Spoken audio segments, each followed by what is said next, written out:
Gostaria de ler com vocês, que o Senhor tocou no meu coração essa semana, em Ageu capítulo 1, no verso 5, diz assim: Agora assim diz o Senhor dos Exércitos, vejam aonde os seus caminhos os levaram. Vocês têm plantado muito e colhido pouco. Vocês comem, mas não se fartam. Bebem, mas não se satisfazem.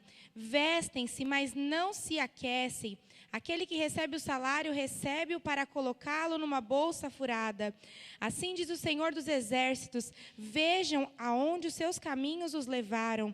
Subam o monte para trazer madeira. Construam o templo para que eu me alegre e nele seja glorificado, diz o Senhor. Essa palavra é muito forte, porque aquele povo ele estava interessado em construir, em satisfazer a sua própria vida.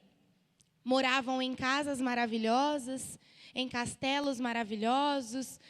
Ou seja, a palavra nos revela que eles se preocupavam com eles mesmos, em deixar a vida deles arrumada, a casa deles perfeita, eles completo, tudo que era de natural para eles, tudo ok. Mas eles deixaram de lado a construção do templo do Senhor. Estavam arrumando desculpas para começar a reconstrução de um templo que estava destruído. E quantas vezes nós vemos situações em que o templo, a casa de Deus, precisa de ajuda. E às vezes nós nos escondemos, queremos nos esconder numa caverna e nos esquivar da nossa responsabilidade. Sendo que o templo do Senhor também é templo nosso. E o Senhor estava falando, ei, é tempo de reconstruir. Ei, chega de desculpa, é hora de construir a minha casa. É tempo de voltar os olhos para a minha casa também. Porque quando nós cuidamos da casa do Senhor, o Senhor automaticamente cuida da nossa casa, da nossa vida, das nossas finanças.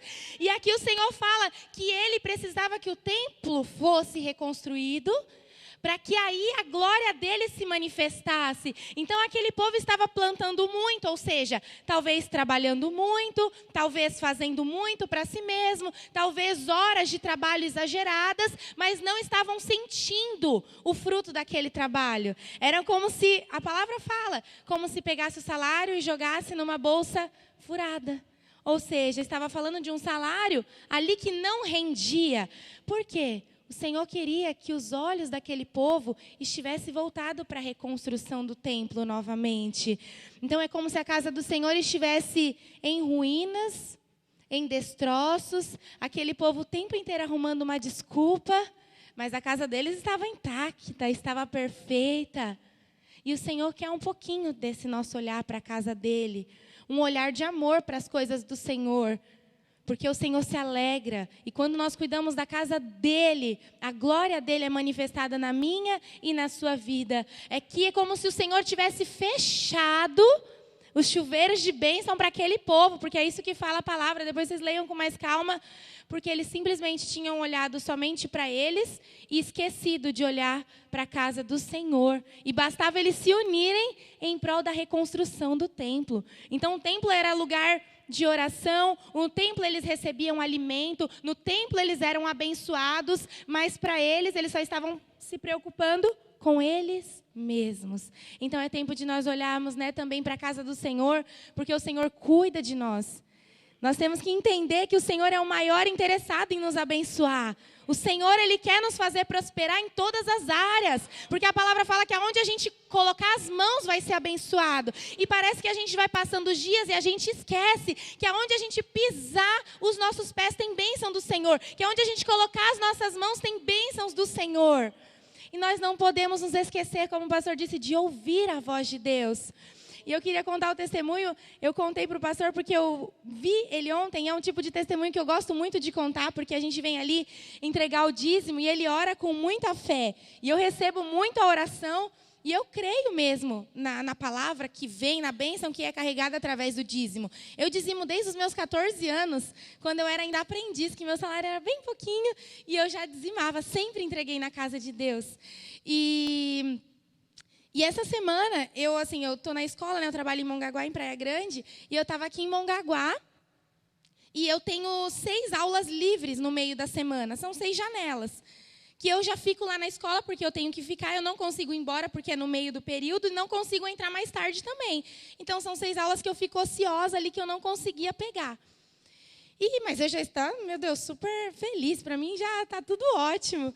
E aí, essa semana a diretora falou assim, Thaís, eu vou mudar todo o horário, porque eu quero que você pegue mais essas 6 horas.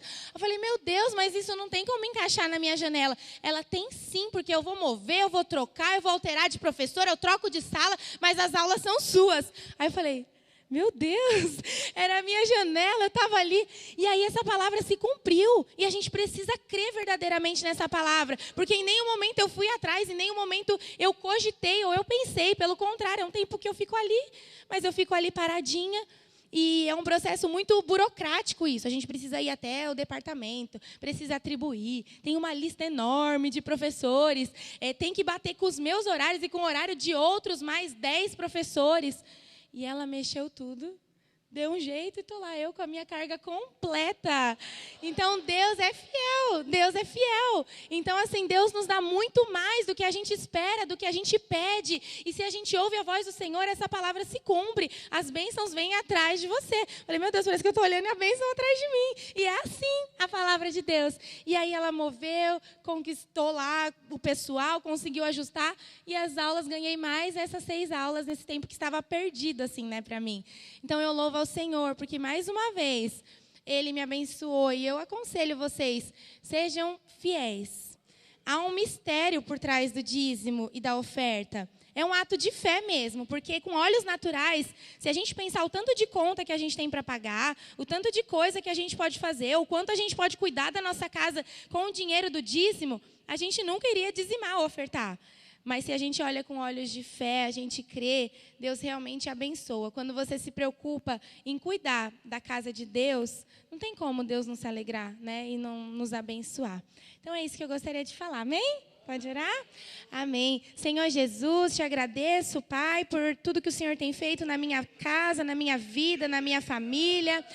Pai, obrigada, Senhor, porque desde muito cedo o Senhor abriu a minha mente, o meu entendimento sobre dízimo e oferta. E eu peço nessa hora que o Senhor toque no coração dos meus irmãos para ofertar, para dizimar, para abençoar, para ajudar alguém que precisa, para trazer um mantimento para alguém que precisa, Pai. Porque o Senhor faz com que os nossos celeiros multipliquem. O Senhor faz com que as bênçãos corram atrás de nós, bênçãos que a gente acha que a gente nem precisa, nem merece, e o Senhor vai mandando bênçãos, chuvas de bênção. Então nessa noite eu te peço, aumenta, Pai, a fé, aumenta, Pai, o ato de crer, meu Pai, dos meus irmãos, que essa palavra é verdadeira, não só a palavra de dízimo e de oferta, mas tudo que sai desse altar, tudo que sai dessa palavra é verdadeira e se cumpre, Pai. Então eu te agradeço, Senhor, porque em todas as áreas o Senhor tem cuidado de nós, continua cuidando de nós, do nosso ministério, da nossa casa, da nossa família, desta igreja, Pai, que nunca nos falte nada, Deus.